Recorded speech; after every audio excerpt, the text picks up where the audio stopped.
sembarangan. Udah tahu sampah biang masalah, buang sampah pada tempatnya lah. Iya ya, kalau bukan kita siapa lagi? Ayo kita buat Jakarta jadi bersih.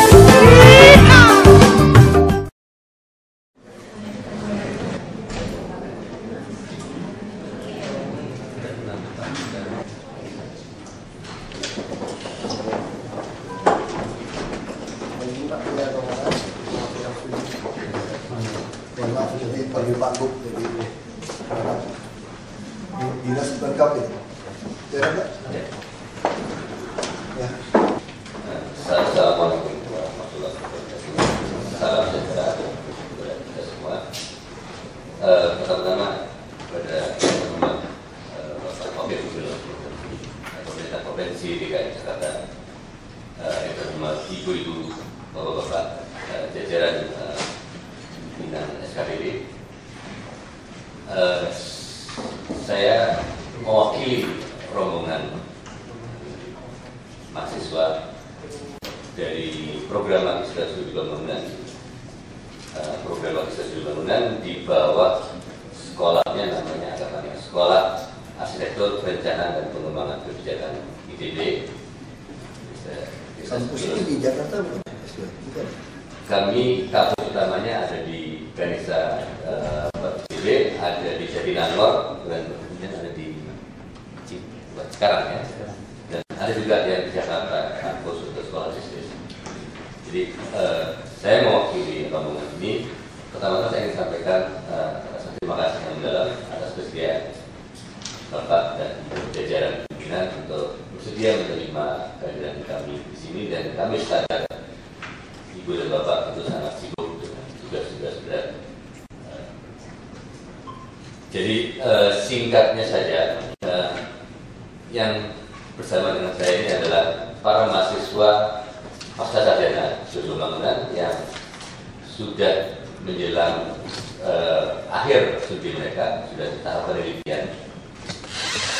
Dan memang kami mengajak mahasiswa mengenal teori konsep dari buku literatur, tapi juga kami mengajak mereka melihat realitas kenyataan, melihat realitas sosial sebagai laboratorium yang nyata. Disitulah perubahan pembangunan dengan berbagai lika-liku tantangannya itu ada. Jadi kami menekankan dan juga lihat. Jadi sebetulnya sederhana, tujuan kami kemarin adalah kami ingin belajar. Karena bagi kami apa yang tengah terjadi pada pemerintahan Provinsi DKI Jakarta ada sebuah eksperimen perubahan yang cukup luar biasa, cukup signifikan. Mungkin akan menjadi sebuah role model. Mungkin saya minta sedikit saja untuk memperkenalkan studi pembangunan itu sendiri, tapi saya tidak bermaksud promosi di sini, jadi hanya sedikit. Promosi yang tidak mau. Kita datangkan kepala BKD. Perubahannya, bagaimana masyarakat bisa berubah menjadi lebih baik, lebih sejahtera, lebih aman, lebih adil, dan sebagainya. Dan karena masyarakat itu tidak bisa sederhanakan menjadi aspek-aspek tertentu, mau nggak mau studi bangunan harus multidisiplin karena multi aspek. Kuenya sambil dimakan aja. Mas Is bisa dalam berikutnya. Mungkin pemikiran pembangunan sudah ada sejak manusia, tetapi teori-teori model-model baru berkembang setelah Perang Dunia Kedua berakhir. Di zaman pemerintahan Orde Baru, Pak Harto juga awalnya mengadopsi model pembangunan dari luar, tapi belakangan di tahun 80-an itu sudah pemikiran Pak Harto sendiri. Orang berdebat, apakah Pak Harto itu Orde Baru penganut genomik atau binomik. Misalnya bilang salah semua, karena yang mengambil keputusan adalah Pak Harto.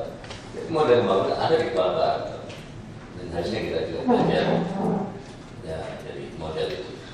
Nah, jadi orang studi bangunan selalu mencari model-model, belajar dari apa yang sudah pernah setelah diuji cobakan, apakah berhasil atau tidak. Nah, studi bangunan di ITB itu ada fokus pada peranan sains dan teknologi tech. salah satu model tentang iptek dalam pembangunan adalah iptek transfer dari negara maju ke negara berkembang. Model itu sudah kita tahu itu enggak jalan, membuat kebergantungan, membuat negara berkembang semakin sulit hidupnya. Lalu kalau kami di UDP mencoba mencari model-model baru dalam mengkait bagaimana iptek bisa mempengaruhi pertumbuhan ekonomi, lingkungan, kesejahteraan sosial tanpa harus bergantung pada transfer. Jadi itu alasan mengapa ada studi bangunan di IDP. Biasanya studi bangunan itu di universitas, di UI, di Sumatera Usul ada, di Satya Wacana ada, di UI juga ada, tempat juga ada. Nah IDP punya warna, tadi ada penekanan ipteknya, walaupun kemudian dikaitkan ekonomi, lingkungan dan sebagainya. Mungkin terus Mas. Kompetensi dari lulusan mahasiswa ini latar belakangnya beragam sekali, mulai dari sastra Inggris, fisika, pernah ada dari filsafat, tapi kebanyakan mereka sudah punya pengalaman kerja entah di pemerintahan atau di swasta. Ada politisi, ada tunjuk orangnya, ada juga politisi, dan mengaku juga di caleg, dan tunjuk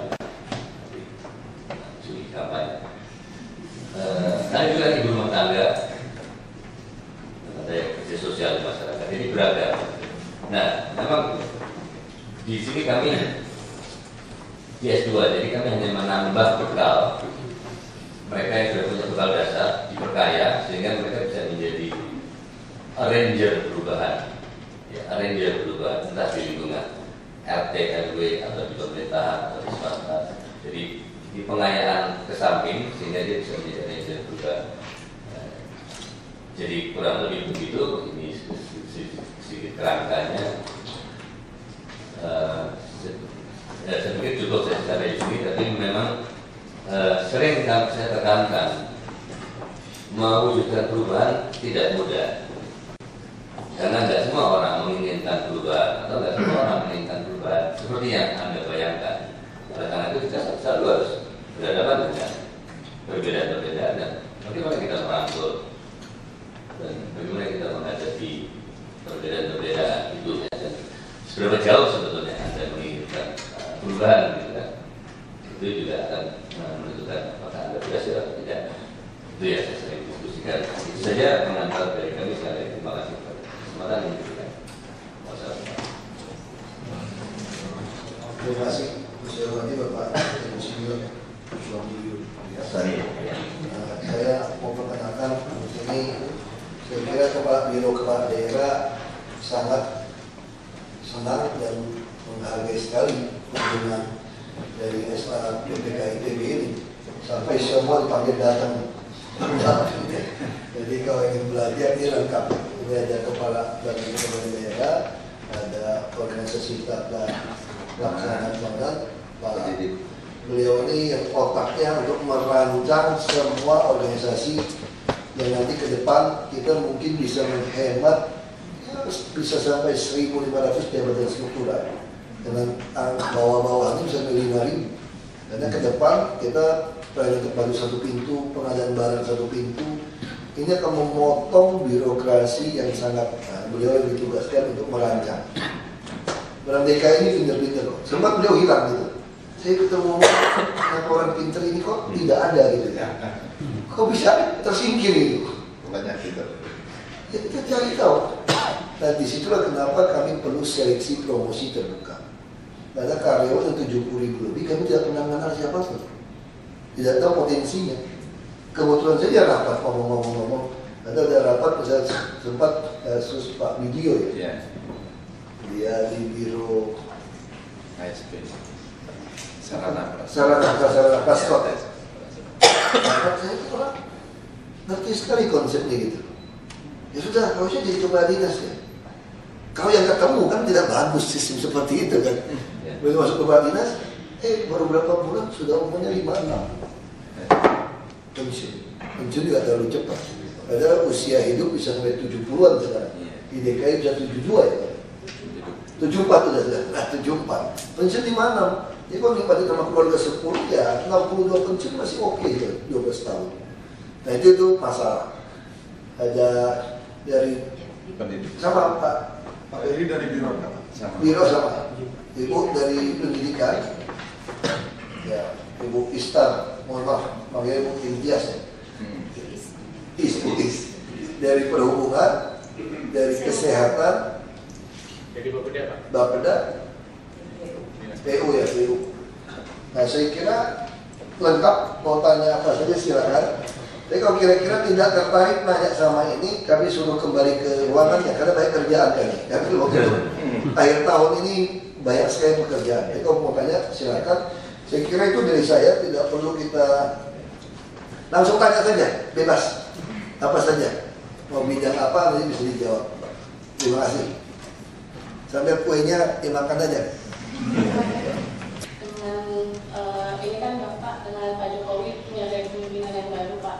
Nah ini bagaimana Bapak melaraskan gaya kepemimpinan Bapak ini dengan berbagai dinas terkait dalam rangka menangani berbagai persoalan yang ada. Karena kan memang kita lihat banyak sekali di berita bahwa selama ini kan gaya kepemimpinan Bapak dan Pak Jokowi baru dibanding dengan gubernur dan wakil gubernur sebelumnya.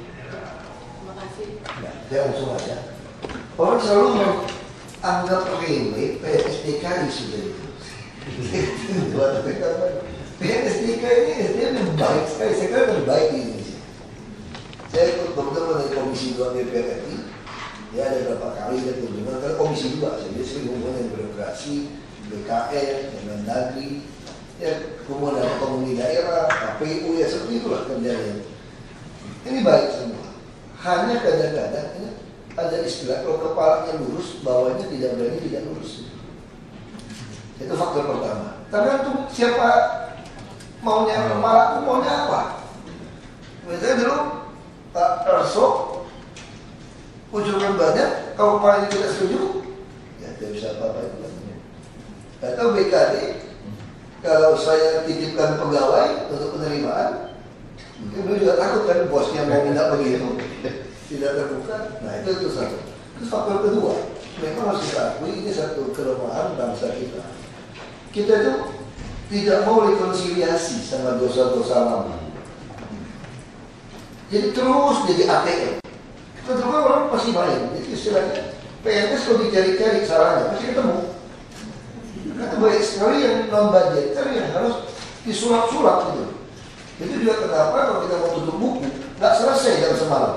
Kalau semua sisi buku itu tutup buku ya semalam selesai. Kan kita mau ngatur-ngatur dulu. Jadi mau dikasih kesempatan 6 bulan, kira-kira 3 bulan di audit. Itu ngatur-ngatur. Nah ini bisa jadi bahan pemerasan ketika kita melakukan sebuah transparansi. Misalnya contoh yang sederhana, kantor lurah sama camat. Dulu namanya anggaran di kelurahan, kecamatan, orang tidak tahu. Pak Lurah dengan bebas saja ada 3 miliar, mungkin 1 miliar bisa uang-uang tidak jelas itu. Untuk ngatur ini, ya sama juga kita bangsa yang sangat baik hati dan banyak acara di kampung itu. Lalu banyak acara, seluruhnya harus cari uang ini. Ya itu mungkin uang makan, nasi bungkus yang 1.000, cuma bonnya gitu kan. Atau orang yang kerja buang sampah, tidak ada yang kerja seperti itu. Tapi ada nama-namanya. Tapi uang-uang inilah yang dipakai mereka untuk apa? Misalnya ada lomba beduk, gitu kan? Ada acara apa? Itu semua ya uang itu. Ini yang pelanggaran sebetulnya. Kalau mau saya jujur. Jadi kalau ada orang susah, nggak ada uang, ada kawinan segala macam, ada yang perlu dibantu, rumah roboh, nunggu dana, uang dari mana? Tidak ada banyak. Ya udah. Nyulam-nyulam di sini. Nah ini bisa jadi bahan pemerasan oknum LSM, oknum wartawan, oknum aparat. Sehingga jadi terjadilah sebuah sistem stop seperti naik macan. Tak berani turun, kalau turun dimakan. Nah ini yang kami lagi berusaha. Kita ada dari jaksa, dari polisi. Tolong yang seperti ini jangan dipermasalahkan lagi. Kita pengen hidup yang lebih baik. Kita pengen ada TKD. Dari TKD yang kami sudah ada, ditambah lagi TKD sesungguhnya itu secara individu. Kita akan bikin sistem. Nah, saya kan nggak perlu stop. Kalau masih ada yang malas, saya akan pimpin perlawanan, demo. Bahwa kita tuntut rekonsiliasi. Kita bilang, kami memang maling, lu mau apa? Lu juga maling, kira-kira gitu loh. Ini kalau maling, jangan periksa maling. Ya dong, ini fair kan? Kalau tidak, ini anggaran sudah dibuka. Sekarang saya contoh, ada usulan. Gimana Pak? Semua yang tidak ada di dalam anggaran, kita buat di dalam anggaran. Itu tidak masalah, mudah saya bilang. Tapi persoalannya, tetap jatuh lagi ke satu kan. Uang nyetolnya nggak bisa dimasukkan di dalam anggaran. Uang nyetol ATM tadi itu loh, tutup-tutupin kesalahan itu loh. Nah ini bagaimana? Nanti tidak bisa bilang. Kalau percaya sama saya, kita demo. Saya yang pimpin demo. Saya nggak ada salah apa-apa loh. Saya baik-baik hati aja bantu kalian. Kalau ketembak, saya ketembak dulu di depan Pak. Ya kita selesaikan urusan bangsa ini, saya bilang. Kalau tidak kasihan PNS di terus. Kita ngomong, untung baik. Ya, para nggak ngerti, mau tulis raportnya kita kasih. Saya bilang, saya akan pimpin demo kalau gitu jalan. Supaya kita putus. Karena mau tidak, mau nanti PNS masih kejebak juga. Semua anggaran kan makin transparan. Kita udah e-katalog, segala macam ini. Anda tidak punya lagi ruang untuk main. Kalau pejabat kan misalnya uang masuk tidak ada keluar lagi gitu. Beda dengan pedagang kan, masuk keluar uangnya gitu. Tidak mau kan Bapak Ibu uang TKD-nya dipakai untuk nutupin. Kalau mau pun tidak cukup. Kapok kelurahan camat hasil seleksi, stres aja. Kalau disuruh urunan 5 juta tiap bulan. Terus ada sumbangan basis PMI, macam-macam sumbangan. Jadi semua bersurat ini dan duit. Tidak bisa, kalau tidak ada semuanya sudah. Kenapa mesti repot? Nah ini yang cara komunikasi kami gitu. Ya kalau ada yang kasar ya jangan dilihat lah. Kita juga kan macam-macam temperamennya gitu. Kalau kamu ngeyel aku masih kesel. Karena waktunya pendek. Itu waktu sangat itu pasti bersama waktu. Ya kalau Pak Jokowi enggak, Pak Jokowi harus. Pak Jokowi baiknya pergi. Kalau udah malas ngomong, ini kalau ketemu PNS yang ngeyel gitu. Ya sudah. Masih nggak pergi, masih terus ngomong. Yang orang pergi aja udah. Kayaknya panggil saya begini. Selesai nih. Kata tadi sama waktu ya, yang lebih terperinci ya. Saya mau pergi ya udah gitu aja. Atau beliau kadang-kadang ya mau begini. Saya tinggal sebentar ya, nanti saya kembali. Saya udah tahu mana kembalinya di sana. Nah itu ya seperti itu. Tapi kami sangat bersyukur PNS DKI banyak yang baik. Itu tinggal kesempatan. Nah, kita mau tes nanti ada seleksi promosi terbuka untuk puskesmas, kepala sekolah. Tujuannya apa? Supaya kami tahu potensi guru. Golongannya tinggi, 4C. Mungkin mereka waktu masuk ke DKI ini tidak ingin jadi guru sebetulnya. Cuma formasi guru paling banyak dari PNS. Ya sudah mendaftar jadi guru. Gitu loh. Akhirnya dia tidak punya hasrat jadi guru sebetulnya. Mungkin dia jadi sektor lebih jago. Mungkin dia jadi wali kota lebih hebat. Jadi kepala dinas lebih hebat. Kepala dinas olahraga Pak Rationo itu kepala sekolah. Wali kota Jakarta Pusat Pak Saifullah itu guru. Ada pesantren aja, ada santri yang bapaknya itu. Itu bisa gitu. Tapi yang bisa, itu saya jadi bupati, kepala dinas sosial saya itu guru, ibu-ibu. Nah terlalu banyak curhat zaman di situ dosen saya, timah banyak kafe-kafe, dia bapak-bapak terus nggak pulang, malam-malam, oh banyak curhat sama saya bahaya dong. Yang cowok, udah saya cari guru yang punya perhatian ibu-ibu jadi kepala sekolah. Nah, kepala pendidikan masih bekas guru juga, suaminya. Itu baik sekali kita bantu advokasi yang dipukulin suami. Nah itu. Tapi di sana susah jadikan sekolahnya tinggi-tinggi. Kalau saya lagi kepada kami lebih gampang mana jadi gubernur di DKI sama di daerah. Lebih gampang Jakarta. Wah, sebenarnya naif, sombong. Serius saya bilang. Kalau saya di Belitung saya bilang, saya kumpulkan 10 orang, 8 orang sekolahnya di bawah saya.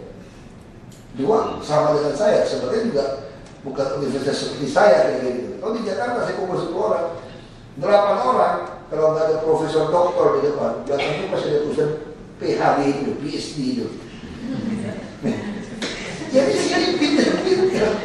Seperti kemarin, kumpul profesor semua, Akademi Ilmu Pengetahuan Indonesia, bawa lagi partnernya dari Australia, PhD semua, profesor semua.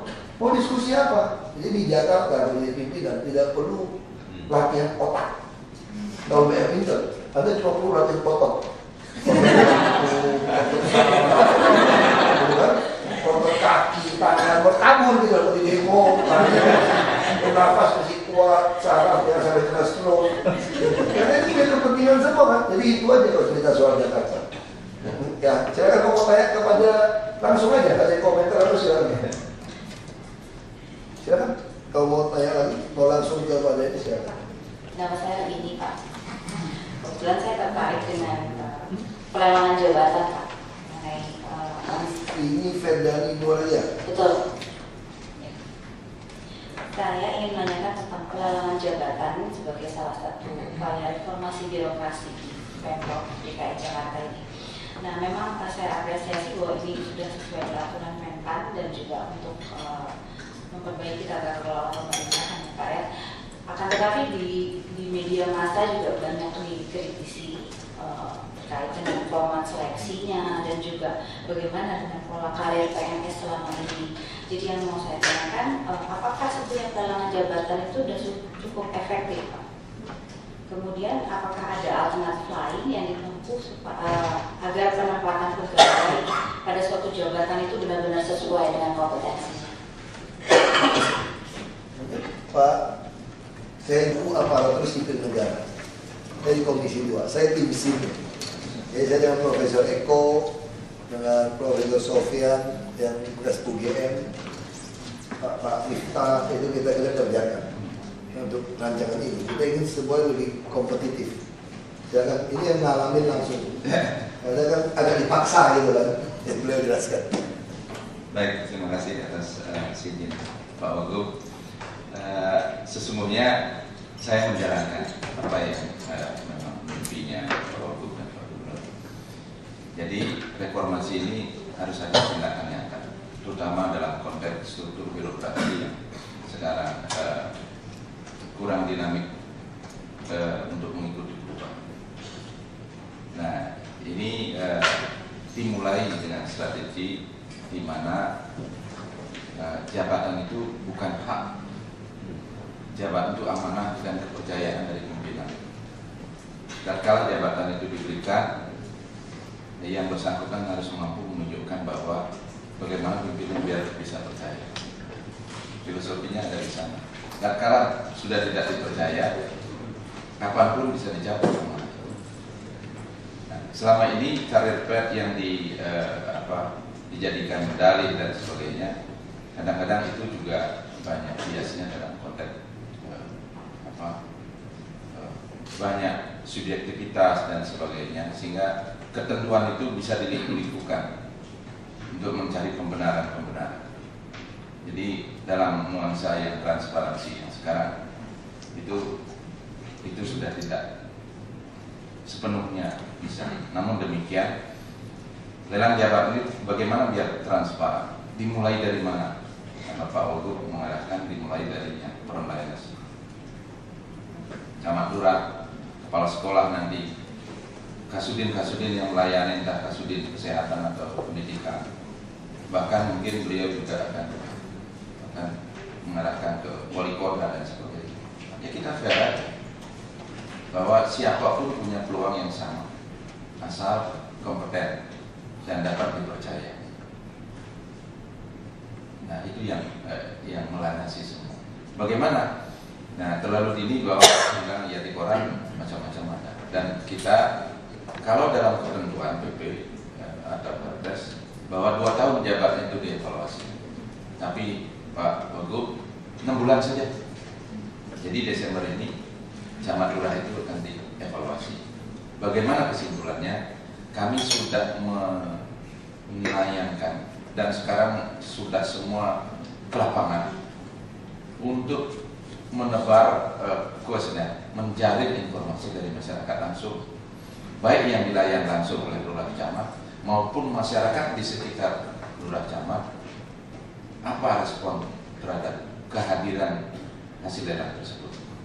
Hampir 60.000 kuesioner kami ini sedang berjalan ke lapangan dan target pertengahan Desember akan sudah dengan BPS akan menganalisa apakah efektif atau tidak.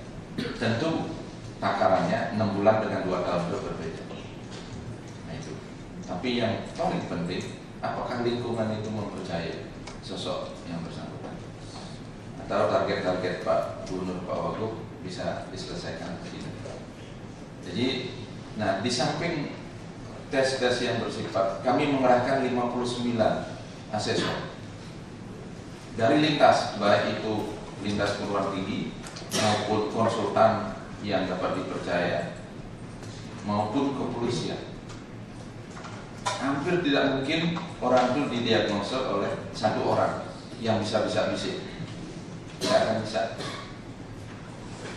Ya, namun demikian sesungguhnya untuk takaran DKI itu sebenarnya hanya 2 kategori mestinya, sangat memuaskan dan memuaskan. Tapi karena ada ketentuan bahwa orang itu demosi harus dicegah, maka ada kompromis yang sifatnya goncangan-goncangan yang tidak terlalu besar. Maka bagi yang memang kategorinya cukup, dapat dicarikan tempat yang setara, tapi tidak di tempat yang lama. Jadi kita justru memikirkan bagaimana kalau ada yang nggak lulus atau grade-nya di bawah.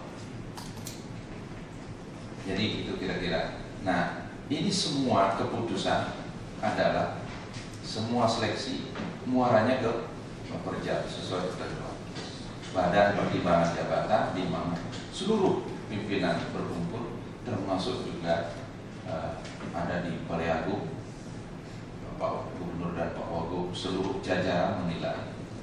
Jadi semua itu rapat yang ketat. Jadi menghindari subjektivitas yang asal suka saja, asal feeling saja. Oh ini bagus, ini bagus. Enggak. Termasuk penerimaan CPNS yang baru sekarang. Anak-anak sudah bisa melihat skornya sendiri. Kita menerapkan CAT juga sama dengan lurah camat. Jadi kami tanpa dengan keterbatasan mengerahkan 1000 komputer kemarin. Itu minjam dari sekolah-sekolah, walaupun sekolah juga aset.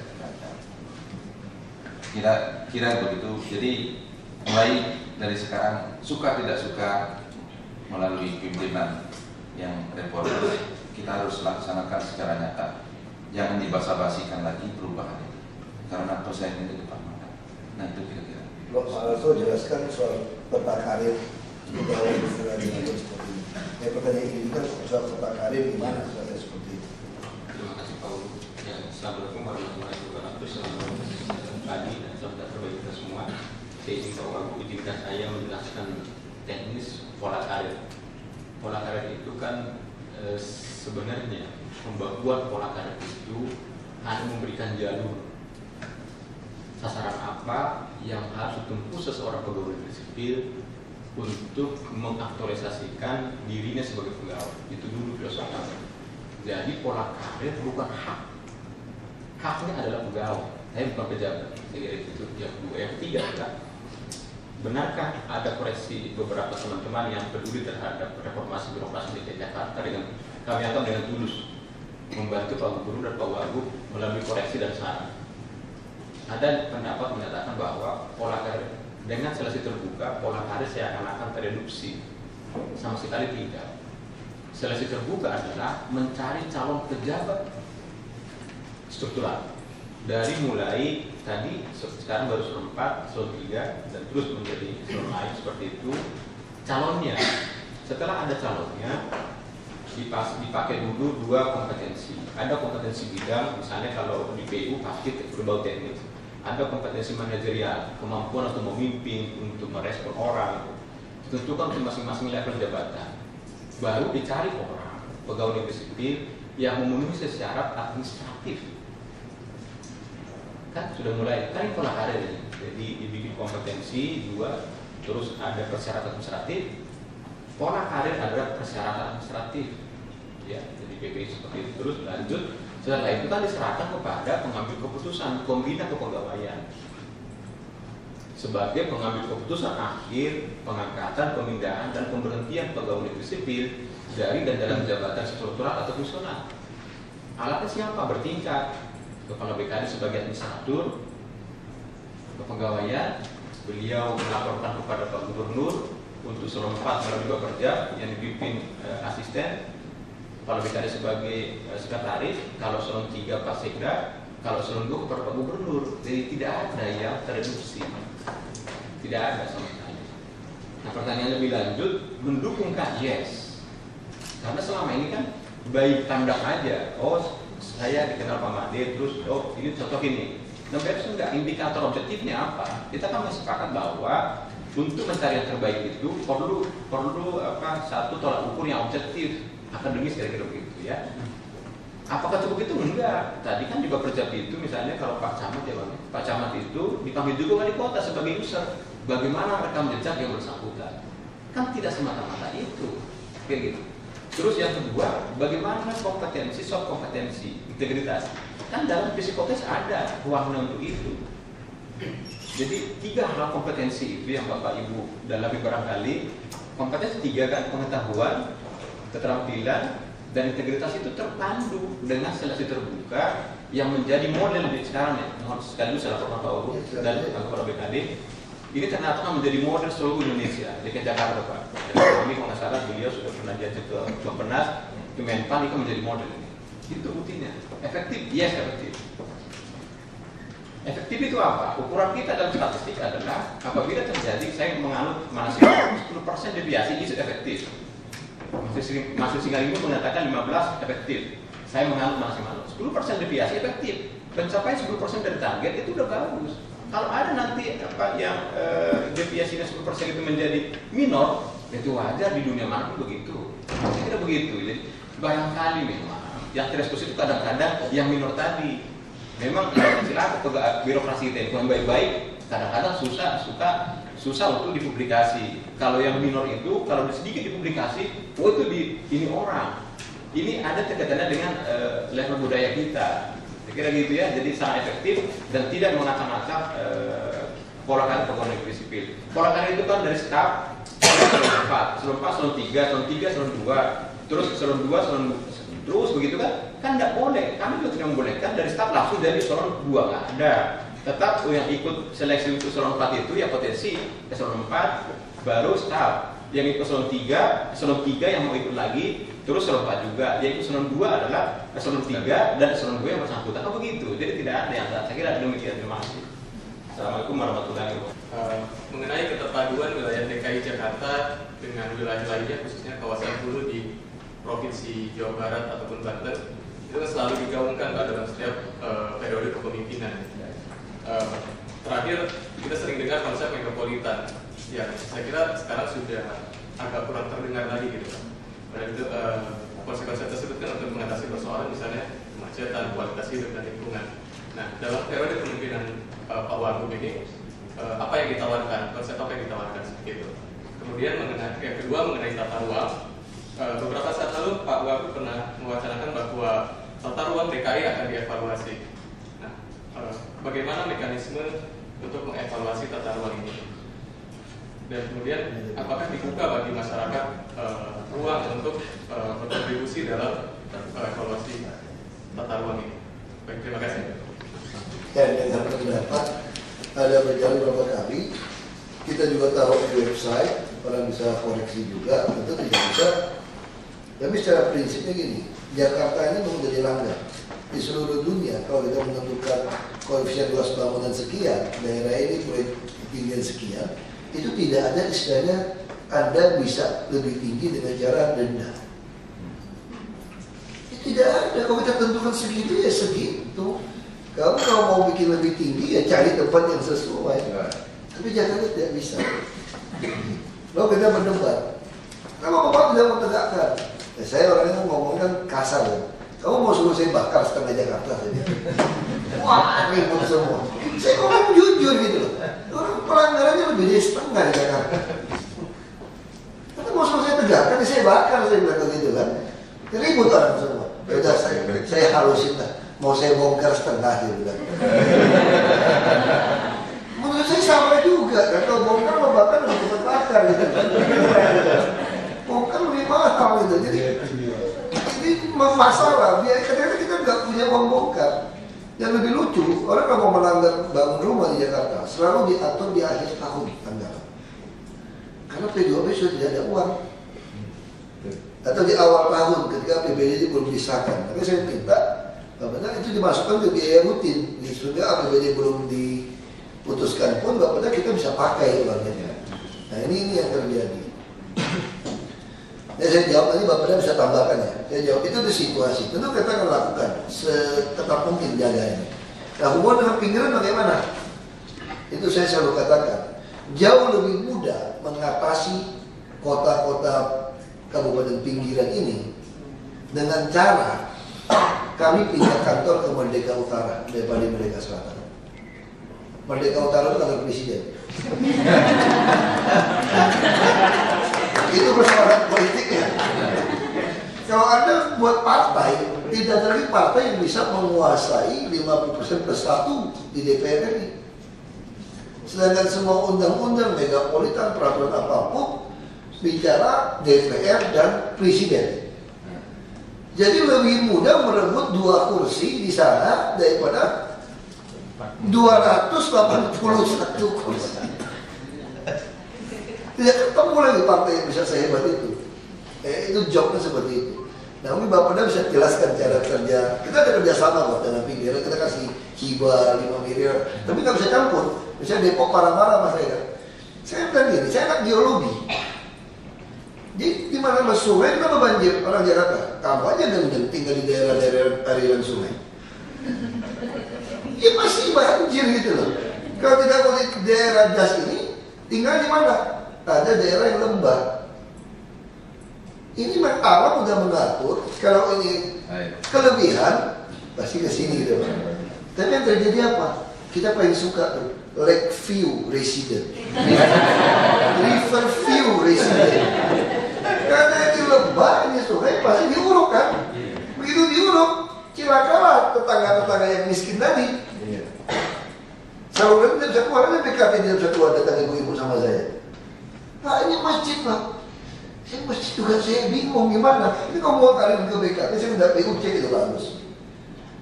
Buka aja pintu. Kau buka pintu, Bu, di pintu air. Kalau lagi air BKT penuh, masuk ke komplek ibu. Nah satu-satu cara bagaimana kalau ini lebih rendah, Anda harus sediakan tanah. Kami bikin waduk atau porter untuk pasang pompa. Masanya sekarang mau pindahkan ya?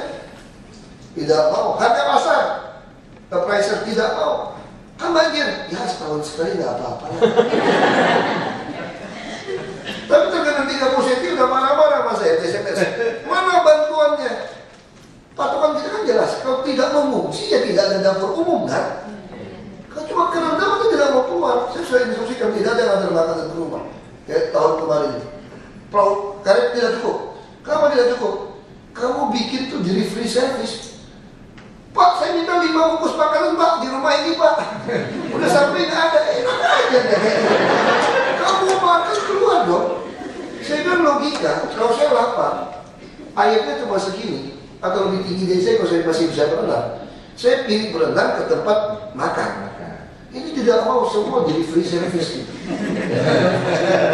Udah sampai nggak ada. Ini kurang ya begitu. Jadi kalau soal tata ruang itu kami bilang sama Depok misalnya, jadi kalau ada daerah yang rendah di Depok, jangan dikasih izin perumahan deh. Yang mau jual tanah kasih tahu kepada kami. Dia jual berapa ke perumahan kami beli. Kita jadikan dana kasih kepada kalian. Wah, jangan campur itu urusan kami. Wah, parah tata ruang tanah. Ya mungkin kalau ada perumahan kami dapat duit izin-izin mungkin gitu. Makanya saya bilang mesti diperiksa semua harta pejabat. Kalau pajak yang dia bayar sama dia punya harta biaya hidup baru kapok. Nah bisa periksa itu cuma bisa di Merdeka Utara masalahnya. Itu masalahnya gitu. Mungkin Pak kan bisa lanjutin tambah sedikit. Baik, atas izin minta ketika kita tidak bisa menyelesaikan urusan secara sendiri dalam konteks otonomi kita di mobil untuk kerjasama.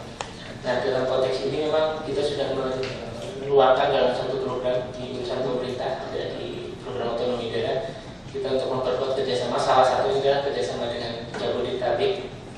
Kemudian meskipun kita kerjasama, tapi kita fokus karena masalah yang dihadapi Jakarta banyak sekali, dan kita nanti dalam konteks kerjasama itu kita memberikan semacam dana hibah atau bantuan pengelolaan untuk daerah-daerah Jabodetabek yang kita fokuskan pada beberapa aspek yang berkaitan misalkan dengan tata air. Jadi banjir di Jakarta itu kan tidak terlepas dari daerah di sekitar Jakarta juga misalnya Puncak. Nah, di situ kita alokasikan anggaran yang mungkin berkaitan dengan perbaikan situ-situ yang ada di Bogor, di Depok dan sebagainya, kemudian penghijauan di sana, sumur resapan. Kemudian yang prioritas kedua adalah yang berkaitan dengan transportasi. Jadi begitu kita ketemu di Jakarta jalannya lebar-lebar, tapi di daerah sekitar Jakarta mungkin jalannya masih kecil, kita berikan bantuan ke situ yang terkait dengan itu. Kemudian hal yang lain adalah berkaitan dengan transportasi banjir dan sebagainya, mungkin saya lupa, tapi minimal dua itulah yang sudah kita lakukan, termasuk misalkan di daerah Tangerang kita tahun 2011 ke 2012 sudah mencoba misalkan membuat tanggul yang di situ ada keterlibatan pemerintah pusat, ada pemerintah DKI dan pemerintah lokal. Jadi di samping kita memberikan bantuan, kita juga tuntut mereka untuk melakukan sesuatu sebagai bentuk kerjasama. Jadi tidak dari kita saja, tapi mereka harus melakukan sesuatu. Mungkin di sini ada Dinas Perhubungan dan Pak Agus dari PU. Jadi bisa tambah lagi perhubungan PU dulu soal apa yang kita kerjasama dengan Tangerang apa singkat aja Pak. Nanti baru perhubungan dengan kerjasama kami soal PPB segala macam. Baik, terima kasih. Pak Agus itu dokter nih. Belum ya? Master Pak. Dari Australia. Amerika. Pinter-pinter Pak yang DKI. Baik, terima kasih Pak Manijin. Untuk bidang transportasi, bahwa kita ini tidak bisa menghindari bahwa siang hari itu traffic bisa 2 kali lipat dari yang penduduk Jakarta sendiri, karena berangkat dari Bodetabek masuk ke Jakarta. Kita prasarana yang kita bangun itu selalu kayak tidak pernah memenuhi kebutuhan traffic tersebut. Namun demikian kita menunjang program Bapak Gubernur dan Pak Wagub bahwa sekarang fokusnya adalah untuk transportasi massal. Transportasi massal ini diantaranya dari MRT, kemudian busway, dan kemudian angkutan-angkutan lain. Untuk yang busway, kita Dinas PU itu merencanakan untuk membangun jalan layang busway atau elevated busway. Ini sedang diinginkan adalah Ciledug Tendian. Nah, ini untuk mengakomodir perpindahan penumpang dari daerah Tangerang menuju Jakarta. Dan juga nanti yang koridor-koridor lain akan kita pilihkan juga. Kemudian yang MRT kan berujung di Lebak Bulus, itu juga untuk mengakomodir penumpang dari luar wilayah DKI. Itu yang dari segi transportasi. Kemudian juga ada seperti yang di Polres Pelawat, jadi antara jalan di DKI dengan yang di Tangerang belum nyambung. Kita juga diminta untuk mengkaji pembuatan pembangunan flyover supaya bisa mengkonek yang dari Tangerang menuju DKI. Itu untuk bidang transportasi. Kemudian kalau untuk bidang drainase dan pengendalian banjir, memang ini DKI tidak bisa sendiri, harus melibatkan dengan pihak Kementerian PU yang dalam hal ini ditangani oleh BSCC, Balai Besar Wilayah Sungai Cisadane Ciliwung. Nah, ini seperti BKT yang sudah dikerjakan secara fisik oleh Kementerian PU dan DKI adalah melaksanakan pembahasan tanahnya. Kemudian kita juga ada rencana untuk membangun Cengkareng Jilid 2, terus kemudian beberapa kegiatan yang peningkatan daripada banjir kanal barat, dan juga tadi untuk menambah tangkapan air berupa waduk dan embung. Nah, kita ini lagi gencar melaksanakan pengadaan tanah untuk kita pembangunan waduk dan embung. Nah, ini memang tadi yang seperti Bapak Agus sampaikan bahwa kita tidak bisa tanpa bantuan dari pemerintah pusat untuk mengendalikan bagaimana menahan sebanyak-banyaknya air di daerah puncak sana. Sebentar, terima kasih. Terima kasih Pak Gub. Terkait pertanyaan dari adik-adik mahasiswa,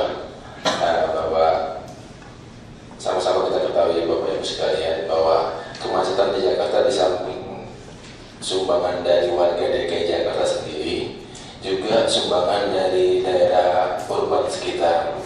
Ya, seperti kita ketahui ada sekitar 26 juta perjalanan yang ada di Jakarta ini. 2,5 juta itu disumbang oleh Bekasi, 2,5 juta disumbang oleh Tangerang, 2,5 juta disumbang oleh Depok. Nah, ini yang kita minta ke daerah tetangga untuk mari sama-sama untuk menyelesaikan persoalan ini, karena kalau hanya DKI Jakarta kita benarin dan jumlah tadi masih terus membanjiri kota Jakarta, DKI tidak akan siap-siap mengatasi kemacetannya. Nah, kemarin juga kita minta ke pemerintah pusat lewat departemen ya untuk mari membantu. Saat ini Pemda DKI lewat Dinas Perhubungan membangun mengekstend koridor busway Pulau Gadung Harmoni sampai ke perbatasan Pak. Dan ini sudah kita minta ke Bekasi dan ditangkap oleh Bekasi melalui Harapan Indah untuk membangun halte di wilayahnya mereka, sehingga nanti warga Bekasi yang mau ke Jakarta dapat menggunakan busway dan memarkirkan kendaraannya park and ride di kawasan perumahan Harapan Indah yang mempunyai lahan cukup luas, sehingga tidak lagi membawa kendaraannya sampai ke Jakarta. Dengan busway bayar 3.500 mereka bisa sampai ke tujuan keliling kota Jakarta. Begitu juga ya, begitu juga dengan Bekasi Mall ya, kita ada kerjasama, mereka menyiapkan tempatnya untuk jadi tempat park and ride ya, sehingga kita saat ini ada beberapa angkutan baru yang kita siapkan, APTB yang terintegrasi dengan busway ya, mereka dapat menggunakan masuk ke jalur busway mulai dari Bekasi, Bogor. Namun terkadang teman-teman di daerah itu tidak sepenuhnya menangkap peluang itu karena merasa menjadi kompetitor daripada angkutan mereka gitu, sehingga perjalanan ini tidak terlalu mulus. Namun tetap kita support, kita kasih pengertian kepada mereka bahwa ini untuk mereka tidak masuk sampai ke perumahan di wilayah tetangga kita, hanya dari sekitar terminal, sehingga angkutan-angkutan yang ada di perkotaan mereka, di Bekasi, di Bogor itu masih tetap dapat beroperasi. Namun demikian ke depan ini kita dorong terus, mereka bisa masuk bayar sekali di APTB dari warga Bogor, namun pindah menggunakan busway mereka sudah gratis, sehingga mereka bisa mengakses ya ke tujuannya hanya sekali bayar di APTB-nya saja. Mungkin demikian Pak Maksim. Ini perlu kita jelaskan. Kami dulu kita berbicara tentang integrated ticketing, satu tiket. Itu selalu mempersoalkan kalau saya naik bus, saya mesti kontribusi berapa ke bus Anda? Atau saya naik kereta api mesti kontribusi berapa ke bus Anda? Nah, ini kami putuskan, tidak usah kontribusi. Anda hanya harus baik hati buat bus Anda seperti pintu Transjakarta supaya bisa turun di halte kami. Begitu Anda naik bus Anda, masuk ke halte kami, naik, masuk ke halte, selanjutnya naik bus kami gratis. Malah kami bisa menyiapkan nanti bus tingkat gratis untuk sebanyak koridor 1. Ya, turun dari kereta api dari Duku Atas, Kota Tua, atau di Tanah Abang, Anda sudah punya bus tingkat gratis untuk bawa Anda ke pusat kota ini tiap 10 menit. Ya, kita tidak berpikir tentang cari uang di sini, bagaimana menyelesaikan masalah. Nah, sama seperti tadi, ini dengan bus ada seperti ini, bus-bus yang jelek ini akan terdorong ke pinggiran. Yang dikelola angkot-angkot akan hilang karena bus sedang akan bermain sesuai dengan undang-undang ya. Lalu jumlahnya lebih banyak, tenang saja, karena ini lebih dari 30 itu zombie bus ini yang sudah 10-20 tahun tidak layak jalan ini. Zombie kan udah mati hidup lagi dari ya, ini mirip, kita punya bus begitu, gearnya ditembak, apa dipinjam udah kami bal, macam-macam. Nah, tapi bagaimana yang masalah sopirnya? Kalau kita tambah, sopirnya akan lengkap. Karena sopir kami Transjakarta itu 3,5 UMP, bukan mati, sudah jalan 3,5 UMP. Dia masih 10 juta lebih jadi sopir. Jadi shift. Ini kan membuat ya wajar dong bahwa 160 orang lebih kilo juga mahal digaji. Ini kalau dia nyemplung nyawa ini. Ya, masalah dokter protes. Masa kami dia boleh dengar? Masih kalau ini ada sistem. Dokter bisa dapat uang besar kalau yang diurusin sehat, bukan sakit dapat duitnya. Kalau sakit dapat duit selalu pengen bikin sakit melulu. Nah kita tidak mau lagi ada fee tipping karena dari tindakan. Tapi justru kalau lingkungannya yang sehat itu diperhitungkan. Itu kita harapkan kalau kinerja individu bisa jalan, mungkin 2015 bisa jalan ya sistem. 2014 pun sudah kita perbaiki ya Bu, dokter-dokter semua. Yang masih protes, ya suruh belum bisa ya tidak bisa. Tapi baik-baik, semua kerja dengan baik. Dulu waktu kampanye saya yang bilang, kalian berdua masuk, ini DKI belantara gitu kan. Yang mana saya bukan orang Jakarta. Jadi orang selalu menganggap kami terlalu naif, terlalu anggap remeh. Tidak, karena kami yakin gitu. STMJK ini baik. Manusia kan ada nurani. Kalau orang normal-normal saja, tidak mabok gitu ya. Dia pasti mau kok diajak lebih baik. Orang gendeng aja nggak mau diajak lebih baik. Karena orang punya kepentingan pribadi saja. Kalau untuk kepentingan bersama, sekolah makan juga lebih baik. Saya kira itu. Jadi kerjasama seperti itu. Masih ada satu lagi sampai jam 10. Saya bisa ada rapat tadi jam 10. Jadwal kita tuh 9.30 sebetulnya. Saya lihat bapak ibu ini berminat. Saya pakai bapak ibu kalau bisa adik-adik. Ada yang udah kerja senior juga. Sebagai anak-anak marah nih. Bapak yang tentukan. Dari Mas, saya sudah panggil Mas. Mas Rizky tadi dari duluan. Pakai sangat cemberut tadi. Terima kasih Pak Wagub atas kesempatan yang diberikan. Nama saya Rizky Pak, asal Surabaya Pak, tapi saya kerja di Jakarta. Saya bukan orang Jakarta Pak, tapi saya sangat tertarik dengan perubahan-perubahan yang terjadi di kota Jakarta. Salah satunya adalah pengurukan sungai dan pembenahan selam area di sekitar Kampung Melayu dan sebagainya. Pertanyaan saya tertarik dengan Kampung Deret Pak. Kampung Deret ini akhir-akhir ini juga jarang sekali terekspos. Itu perkembangannya seperti apa Pak kira-kira? Kemudian dengan perkembangan pengerukan sungai yang saya pikir juga saya sendiri juga gemes Pak. Saya baru melihat orang buang kasur, buang kulkas itu di Jakarta. Surabaya itu tidak ada Pak. Demikian Pak, terima kasih. Dan sejauh rumah Deret itu tidak capai target. Termasuk benda kampung. Kenapa? Hampir semua daerah kumuh di DKI itu berdiri di atas tanahnya negara dan tanah terlarang atau tanahnya orang. Ini Jakarta. Nah ada yang punya tanahnya dia, ketika kita pengen lebih besar, ada orang yang tidak setuju.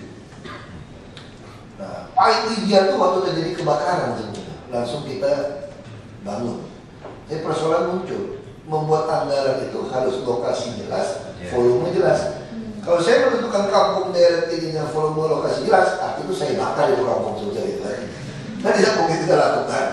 Nah ketika terjadi yang bagus di Johan Baru, ya tanah tinggi itu bukan kebakaran. Nah, ini bagus. Begitu kebakar, ini bisa. Kenapa? Kita minta CSR dari perusahaan. Oh enggak, 4 miliar lebih ada bangun. Saya minta 10 miliar juga ke lokasi, ke gunung bagi muda. Tapi kita nggak punya uang sekarang. Kira-kira gitulah. Preman-premannya begitu kan. Sekarang tidak perlu kasih kami uang, kamu bagus itu aja. Jadi nggak bisa minta terus kan. Ini bisa. Lalu gimana caranya untuk atasi kalau kebakaran baru membangun? Kalau terlambat membangun, dia langsung pakai template lagi murah-murah, umur lagi. Nah kami mulai masukkan di dalam e-katalog di lembaga kebijakan pengadaan barang pemerintah. Kita ada semen jalannya, hotmix, tapi sekarang perbangunan belum. Nah kita didorong yang casing-casing bangunan ini atau materialnya masuk. Sehingga kita bisa CSR hanya atau orang kampung kerja sendiri. Tapi harga semen, besi, beton, atau yang sistem langsung jadi rumah itu berapa? Kita didorong produsen masuk ke e-katalog. Sehingga kalau itu terjadi, kita tinggal langsung bangun. Itu soal Kampung Deret. Dia tidak capai target, padahal kita mau kasih uang nggak bisa-bisa. Lokasi dia bisa. Terus kalau kita mau pindahkan mereka, ini masalah. Ini sebetulnya antara banjir sama jalan, rasio jalan itu ada hubungan. Belanda itu selalu membuat jalan inspeksi sungai itu 7,5 meter. Betul bagus ya? 7,5 meter standar. Tata ruang untuk begitu. Beda ada tata ruang. Tapi sekarang semua itu didudukin orang. Bukan cuma dudukin jalan inspeksi 7,5 meter. Sungai pun didudukin. Begitu agak kemarau, kering itu didudukin. nggak tahu tuh daerah dan sungai, Bajangkai, terus buang sampah. Nah makanya kalau beli kapal keruk dari luar negeri, untuk kapal keruk sungai, itu pasti gagal. Kenapa? Karena di luar negeri itu nggak ada kasur, nggak ada sofa. Di kapal keruk itu macet itu. Jadi di Indonesia mesti rancang sendiri. Ada nanti penghancur sampah gitu, penghancur kasur. Nah baru bisa diisap itu. Jadi kapal isap kita buntu nih, di masyarakat kita. Ini bisa dirancang khusus. Tahu-tahu kan orang-orang Bangka, kami orang tambang. Kerja kita bikin kapal isap, kapal keruk. Kita modifikasi itu teman-teman kita. Itu kerjanya itu ada lagi ketemu lagi yang satu yang jago banget, banyak cerita soal kami. Nah kami lagi berpikir bagaimana membersihkan semua bantaran Sungai Waduk. Selain jadi rapi, kita juga dapat jalan alternatif, jalan tikus lah istilahnya. Nah sekarang kita baru bekerja sama dengan Google, ada waste.com itu, WAZT itu. Karena semua orang melaporkan itu semua, jalan tikus, nanti kita bisa dibimbing untuk mengurangi, jadi istilahnya mendistribusikan kepadatan jalan. Jalan jangan mungkin nambah. Ini bagaimana cara pakai jalannya gantian, distribusinya merata. Nah ngapain kita bikin sistem, habis beberapa triliun juga nggak jadi. Ini ada waste.com ini. Kalau di Amerika semua laporan lalu lintas semua dia karena ini berbasis sosial media kan. Orang yang melaporkan, ada jalan jelek laporkan semua. Ini luar biasa. Saya bayangkan kalau PU, Dishub semua kerjasama memberikan input data. Jadi saya pulang ke rumah saya. Turn left nenek itu ada portal. Ya itu yang terdekat ya. Dia nggak tahu rumah saya pasang portal itu. Di mana bisa dikoreksi pakai satelit? Atau tiba-tiba dipasangin perbodan dari Dishub. Nah kalau dengan sosial media kita langsung kirim kan. Ini tidak bisa langsung dikoreksi. Ini menarik. Jadi kita nggak usah invest. Di dunia sekarang banyak gratis. Asal kita bisa kerjasama. Nah kalau kita bisa bedakan sungai itu, jalan juga dapat. Rasio jalan akan meningkat. Kemudian masalah, begitu dibersihkan, nggak bisa operasi. Karena mesti tunggu anggaran, ditutukin lagi. Nah kenapa mereka berani ditutukin? Karena tidak pernah dihukum. Baik saya bilang kalau Anda mau nyaman, Anda harus tertib. Kalau mau tertib, penegakan hukum. Jika saya melanggar HAM, kurang aja kan. Padahal kita pindahkan mereka rumah susun, kasih full furnish, masih melanggar HAM. Kamu buru-buru saya.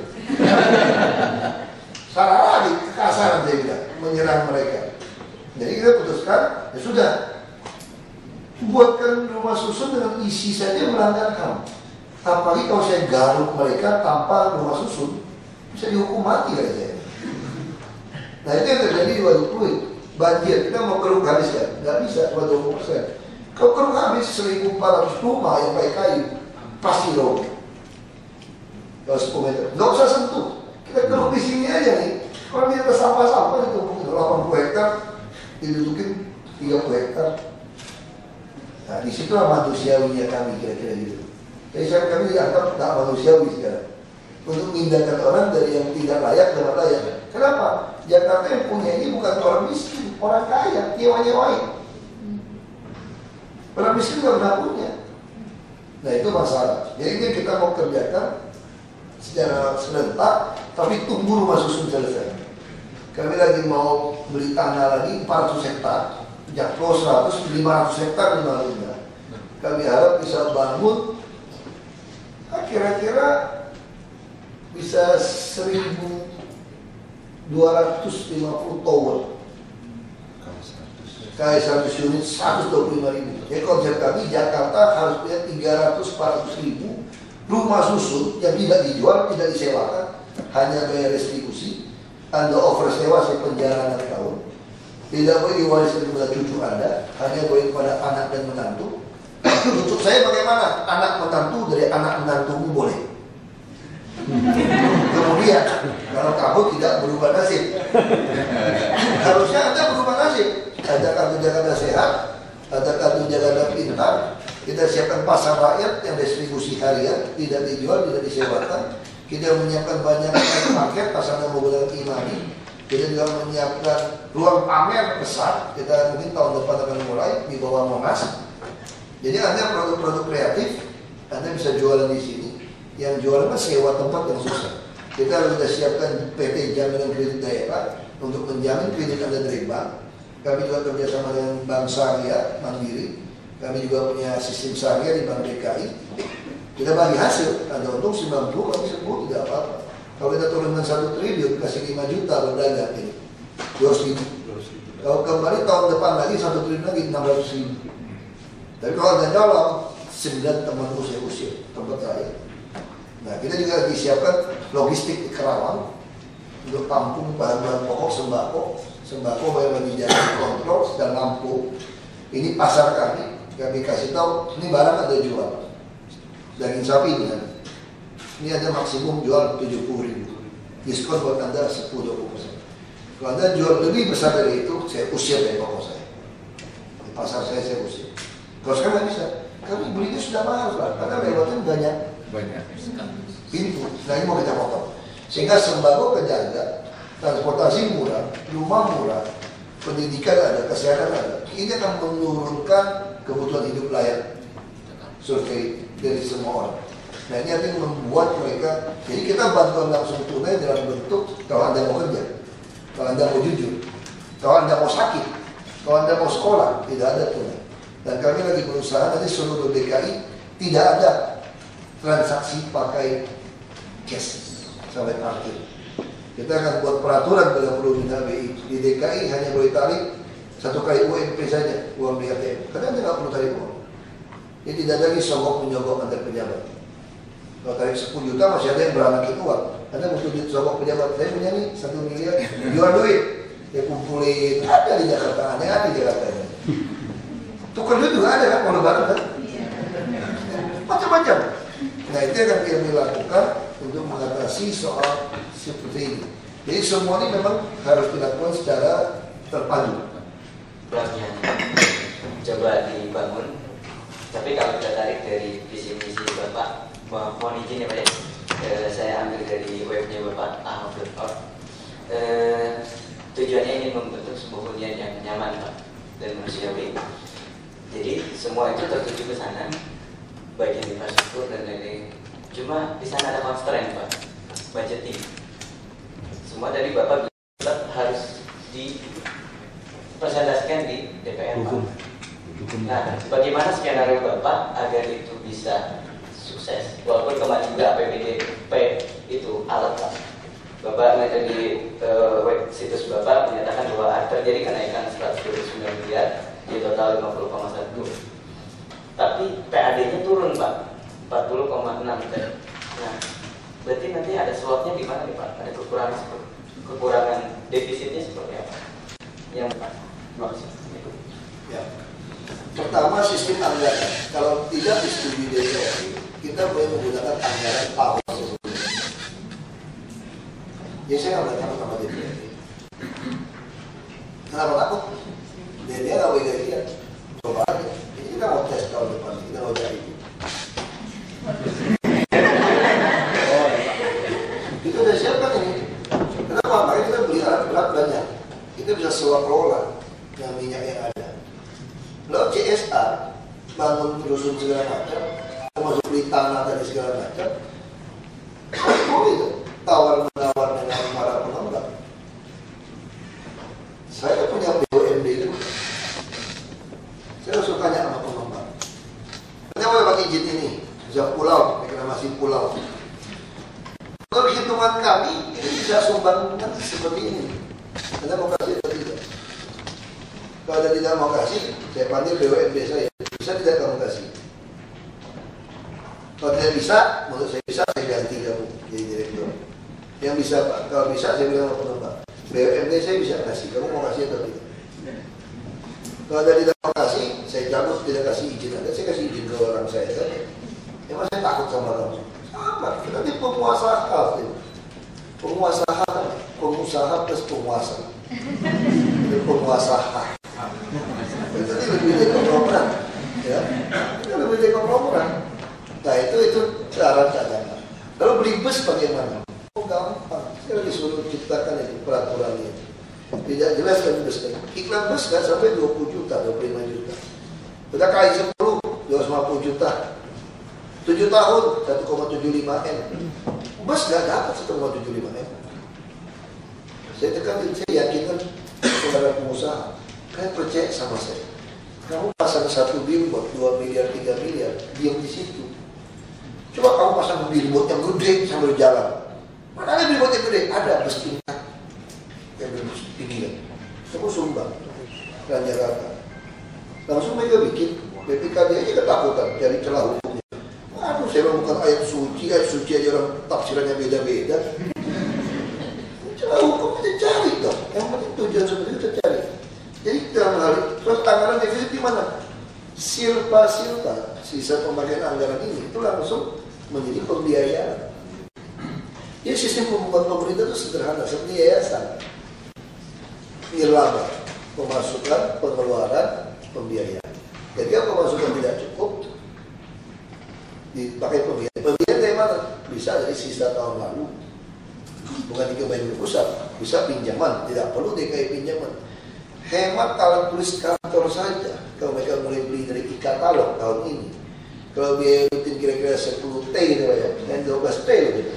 Kalau 6 T ada alat tulis kantor, saya kalau beli di e-katalog itu bisa hemat 20-24%. Katakanlah 20%. 6 T dari 20% itu 1,2 T. Begitu sistem e-budgeting saya jalan, saya bisa tahu pemakaian sabun sampai gula pasir berapa banyak di sini. Jadi saya terapkan satuan, masukkan ke e-katalog, semua jadi lebih murah. Nah, jadi saya bisa sisa uang banyak. Kayak sekarang penyerapan tidak terjadi, nggak apa-apa. Karena kemarin mungkin saja dia terlalu main titip-titip dari oknum itu, oknum ini. Nggak apa-apa. Dia juga takut pakai kan, kita mau tangkap-tangkapin terus kan. Jadi duitnya gampang. Duitnya dari mana? Ya setengah-setengah preman gitu. Setengah preman kita minta-minta juga sama orang kan, deal-deal bisnis gitu. Yang kedua, penghematan. Jadi jauh lebih dahsyat itu penghematan. Sepinter-pinter Anda, pepatah kuno bilang, sepinter-pinter Anda cari uang, lebih hebat orang yang bisa menghemat uang. Nah, ini kita lakukan penghematan. Gimana penghematan? Bisa contoh. Jadi Pak Benham mengatakan, kenapa tuh JPO kotor, terminal kotor, halte kotor? Oh, saya setahun 6 bulan sekali bersihkan. Saya mau 2 hari bersihkan sekali. Wah, budgetnya tinggi. Tidak usah budget. Siapkan peraturan beauty contest. Siapa mau pasang iklan, tapi saya mau harganya persis di Prancis, persis di Singapura. Ya dalam sekejap saya pengen Jakarta ini udah persis di negara Eropa. Parkir mesin semua, harganya bagus semua. Dan yang pasang iklan harus bersihkan harga tiap 2 hari sekali. Lu pel itu harga saya nggak mau tahu. Dan saya mau atau tidak? Tinggal lempar kan? Pasti ada pengusaha yang mau dong, dia bersaing. Asal saya punya hak eksklusif, saya mau, silakan, jangan mau pikirin. Kalau masuk uang dulu ke APBD, ribut nih sama DPRD. Tahu Ustaz, taman, mau nggak saya tulis pakai batu gede, dirawat, dibuat oleh kamu. Semanggi, Toyota mau. Saya lewat, kurang lebat, BBM aja sama bos Toyota, kurang lebat. Kurang rimbun maksudnya gitu. Kalau bahasa kampung saya itu lebat, kurang rimbun gitu kan. Nah dia langsung, jadi semua bisa. Tong sampah bisa pakai iklan juga. Tapi perusahaan makanan nggak mau ada makanan. Jadi harus cari yang mana. Jadi kita bisa lakukan seperti itu. Di samping itu apa? Semua kan online. Kayak parkir. Ini bicara parkir. Ini trik. Parkir itu jalan itu distribusi, bukan pajak. Kalau pajak 20% kelola parkir di gedung. Kalau di jalanan distribusi harus langsung masuk. Pakai UPT. UPT dianggarkan APBD. Menganggarkan untuk Jakarta narik pungut parkir 21 miliar. Yang ditarik 20 miliar. Kurang aja nggak? Sah. Jadi 15 miliar itu kan gila kan? Boleh. Wah saya tidak mau. Saya mau bikin terobosan. Gimana terobosan? Jakarta tidak ada lagi parkir on street. Semua off street. Jadi pajak, tidak ada distribusi. Mana bisa? Semua jalan saya anggap gedung parkir. Boleh dong. Tidak ada peraturan gedung parkir mau 1 lantai, mau 100 lantai. Semua jalan ini off street. Caranya gimana? Pasang mesin. Duit dari mana? Ya itu beauty contest lagi.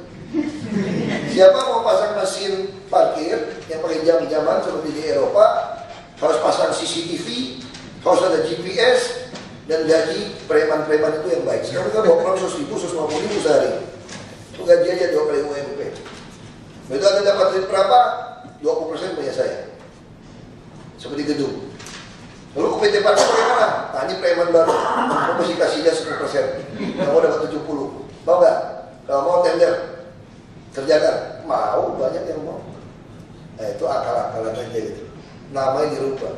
Nah sama bus, tidak boleh beli bus yang pakai solar karena perdanya bilang CNG.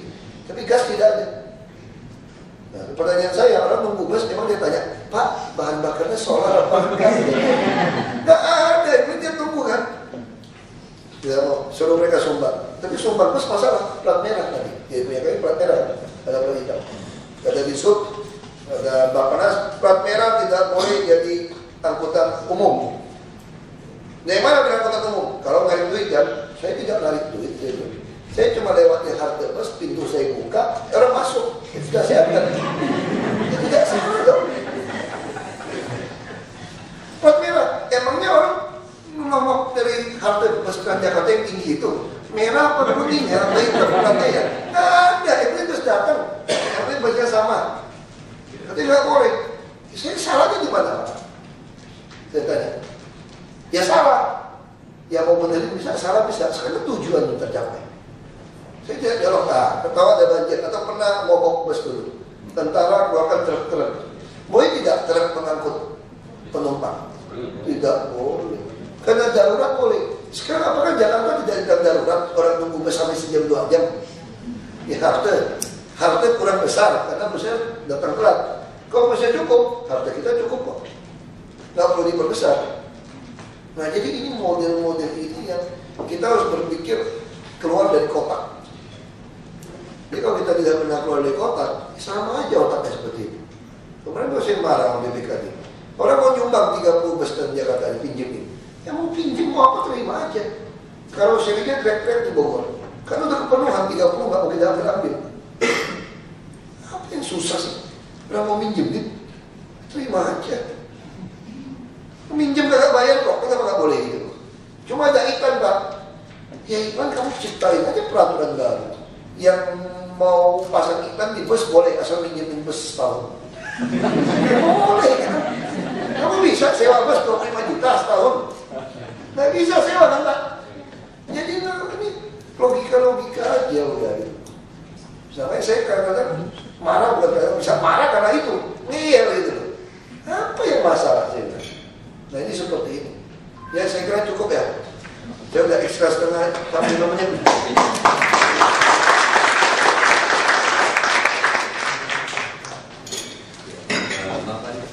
Ini mesti gantung di sini nih. Iya di sini. Bawahnya.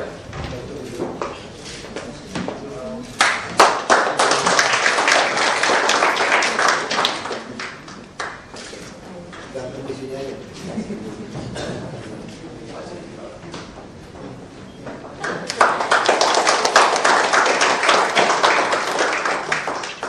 Yang mana nih ketua bendahara DPD Gerindra ada di Jawa?